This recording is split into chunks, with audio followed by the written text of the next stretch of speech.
Hindi film जगत में कुछ नायाब कलाकार ऐसे हुए हैं जिन्हें सिनेमा का आधार माना जाता है। इसमें दिग्गज कलाकार गुरुदत्त का नाम शामिल है। गाइस, AKS वर्ल्ड में आपका स्वागत है। नमस्कार। आज हम बात करेंगे गुरुदत्त जी के बारे में, और जिन्हें सिनेमा मेकिंग स्कूल की तरह देखा जाता है। गुरुदत्त ने जैसी फिल्में बनाई और की, उससे आज तक कलाकार कोई ना कोई सीख लेते रहते हैं। सिनेमा की पढ़ाई करने वाले छात्र छात्राओं को भी उनसे बहुत कुछ सीखने का मौका मिलता है। गुरुदत्त एक लेखक, निर्देशक, अभिनेता और फिल्म निर्माता भी थे। उन्होंने कागज के फूल, प्यासा, मिस्टर एंड मिसेज, 55, बाज, चाल, साहिब बीवी और गुलाम जैसी कई शानदार फिल्में दी हैं। गाइस, तो चलिए कुछ उनके कैरियर के बारे में और निजी जिंदगी के बारे में भी बात कर लेते हैं। गुरुदत्त ने करियर में बहुत कुछ हासिल किया था, लेकिन अफसोस की बात है कि उनका नाम भी उन कलाकारों में शामिल है जिनकी मौत की कहानी एक रहस्य बनकर रह गई। गुरुदत्त निधन हो गया था और उनकी मौत आत्महत्या थी। उनकी मौत की एक रात पहले की क्या कहानी थी, इसका जिक्र उनके दोस्त और उनकी ज्यादातर फिल्मों में लेखक अबरार अलवी ने अपनी किताब 10 Years विद गुरुदत्त ने किया था। गाइस, 9 अक्टूबर 1964 की शाम, यानी गुरुदत्त की मौत के ठीक एक दिन पहले, RKL की बैठक फिल्म बहारें फिर भी आएंगी की नायिका के मरने की कहानी लिखने का काम चल रहा था। अबरार ने बताया कि जब वो शाम को 7 बजे के आसपास वहां पहुंचे तो माहौल बिल्कुल अलग था। गुरुदत्त शराब में डूबे हुए थे। उनके चेहरे पर तनाव और अवसाद साफ झलक रहे थे। गाइस, उन्होंने गुरु के सहायक रतन से पूछा कि क्या बात है। अबरार ने बताया था कि उन दिनों गुरुदत्त और उनकी पत्नी के बीच काफी समय से अनबन चल रही थी। गुरुदत्त अपनी निजी जिंदगी को लेकर परेशान थे। जब भी दोनों की फोन पर बात होती थी तो उनमें झगड़ा ही होता। हर फोन के बाद गुरुदत्त के चेहरे पर तनाव और गुस्सा दोनों बढ़ जाता था। गीता ने गुरुदत्त को बेटी से मिलने पर रोक लगा दी थी। एक फोन कॉल पर गुरुदत्त ने गीता से कहा था, अगर मैंने मेरी बेटी का मुंह नहीं देखा तो तुम मेरा पार्थिव शरीर देखोगी। अपनी किताब में अबरार ने बताया, गुरुदत्त कितना भी नशा कर ले लेकिन अपना नियंत्रण नहीं खोते थे। उन्होंने एक और पैक पीने की ख्वाहिश जताई और खाना नहीं खाया। रात 1 बजे ये सब बात हो गई। मैंने उनसे बात करनी चाहिए, लेकिन उन्होंने कहा कि वो सोना चाहते हैं। मैंने उनसे पूछा, पर मेरा लेखन सीन नहीं देखेंगे? अक्सर लेखन खत्म होने के बाद गुरुदत्त मुझसे उनका विवरण लेते थे, लेकिन उस दिन उन्होंने मना कर दिया और अपने कमरे में चले गए। वो रात गुरुदत्त के जीवन की आखिरी रात थी। गाइस, उनके बंगले आर्क रॉयल में उस दिन क्या हुआ वो बहुत कम लोग जानते हैं। अबरार ने बताया कि रतन से उन्हें गुरुदत्त का दुखद समाचार मिला था। रात के 3 बजे गुरुदत्त ने रतन से पूछा, अबरार कहाँ हैं? रतन ने पूछा, मुझे लेखन सौंप करके। रतन ने कहा, मुझे लेखन सौंप करके चले गए, बुलाऊं क्या? रतन, रहने दो, मुझे विस्की दो। रतन ने कहा, विस्की नहीं है, लेकिन गुरुदत्त नहीं माने और बोतल उठाई और कमरे में चले गए। अब आपको बता देगा, इसकी अभिनेत्री नरगिस दत्त ने बताया कि सुबह 8:30 बजे जब उन्होंने डॉक्टर उनके घर पहुंचे तो उन्हें सोता समझकर लौट गए थे। इस दौरान गीता दत्त उन्हें लगातार फोन कर रही थी। रतन को लगा कि वो देर से सोए थे, इसलिए अब तक सो रहे हैं, लेकिन गीता को कुछ असमानता का आभास हो गया था। उन्होंने 11 बजे रतन से कहा कि दरवाजा तोड़ दो। दरवाजा टूटने पर रतन ने देखा कि गुरुदत्त बिस्तर पर लेटे हुए हैं। अबरार बताते हैं कि जब वो आर्क रॉयल पहुंचे तो उन्होंने गुरुदत्त को शांति से सोते पाया। बिस्तर पर के बगल में एक छोटी सी शीशी में गुलाबी रंग का तरल पदार्थ था। उनके मुंह से निकल गया, आह, मृत्यु नहीं, आत्महत्या। उन्होंने अपने आप को मार डाला।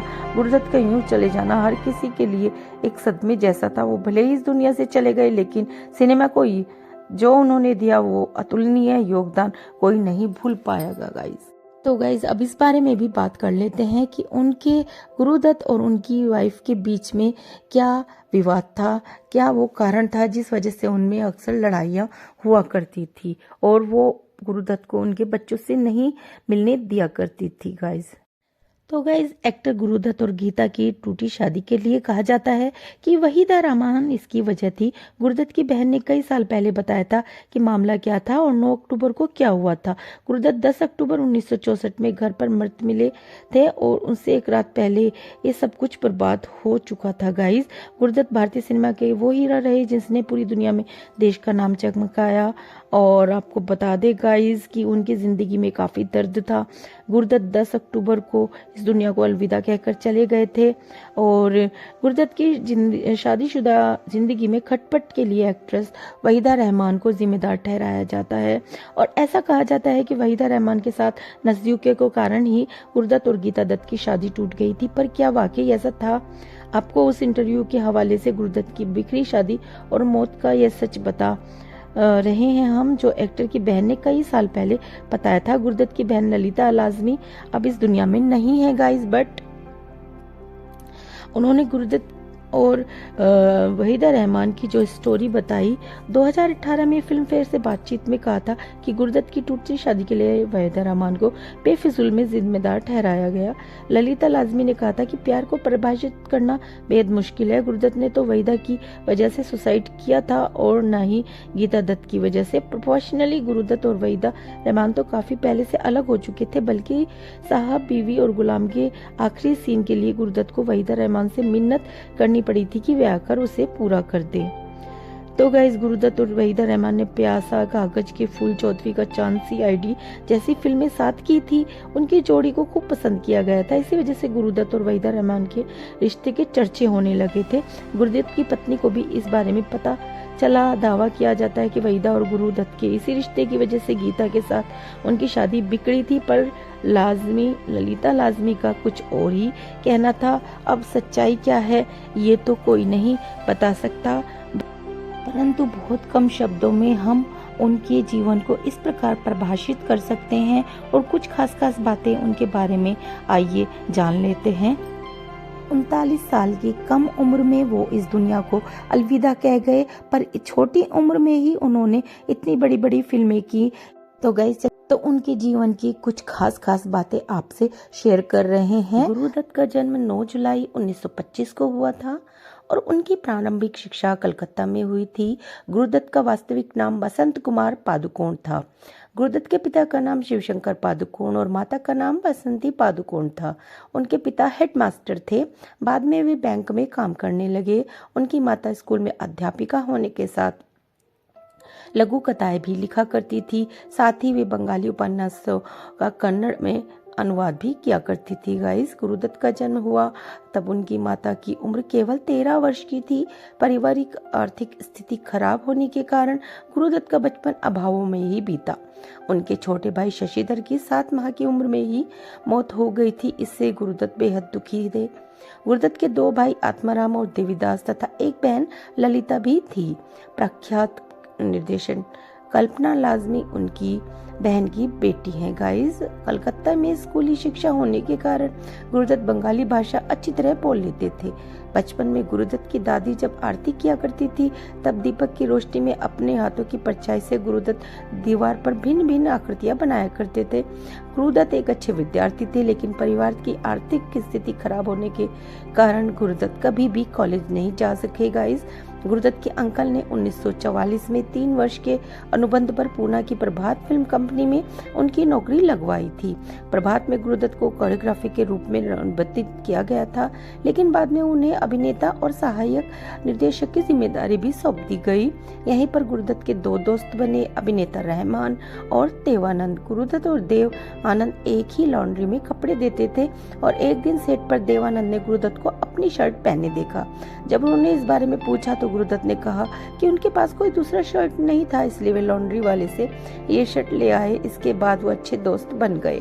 गुरदत्त और देवानंद ने एक दूसरे से ये वादा किया था कि यदि गुरदत्त पहले निर्देशक बने तो वे देव को नायक लेंगे और यदि देव निर्माता बने तो गुरदत्त को निर्देशक के रूप में लेंगे।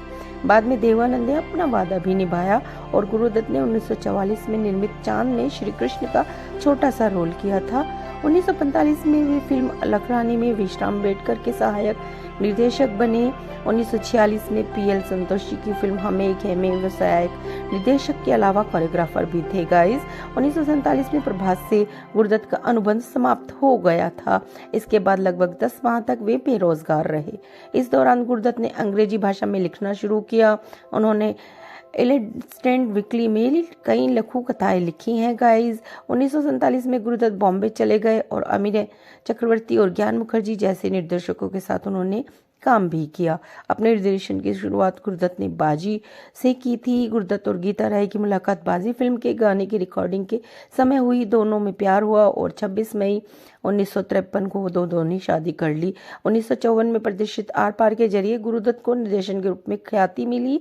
इसके बाद गुरुदत्त ने मिस्टर एंड मिसेज 55, प्यासा और कागज के फूल जैसी शानदार फिल्में बनाई। कागज के फूल की असफलता ने गुरुदत्त को तोड़ दिया था।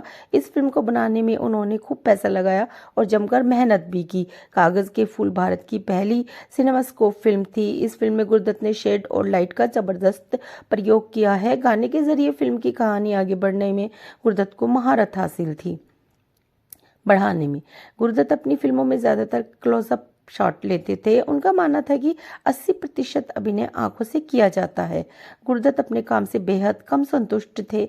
अपने द्वारा बनाई गई हर फिल्म में उन्हें कुछ ना कुछ कमी दिखाई देती थी। सॉरी गाइज, उनकी कई फिल्में इसलिए अधूरी रह गई कि वे उससे संतुष्ट नहीं थे गाइज। और गुरुदत्त द्वारा निर्देशित प्यासा को टाइम मैगजीन ने 100 श्रेष्ठ फिल्मों में से एक माना है। अपनी मृत्यु के पहले गुरुदत्त ने माला सिन्हा से बहारे फिल्म भी आएगी के बारे में बात करने के लिए समय तय किया था।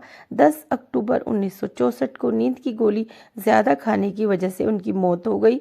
यह अभी तक रहस्य है कि उन्होंने आत्महत्या की या उनकी स्वाभाविक मौत थी गाइस।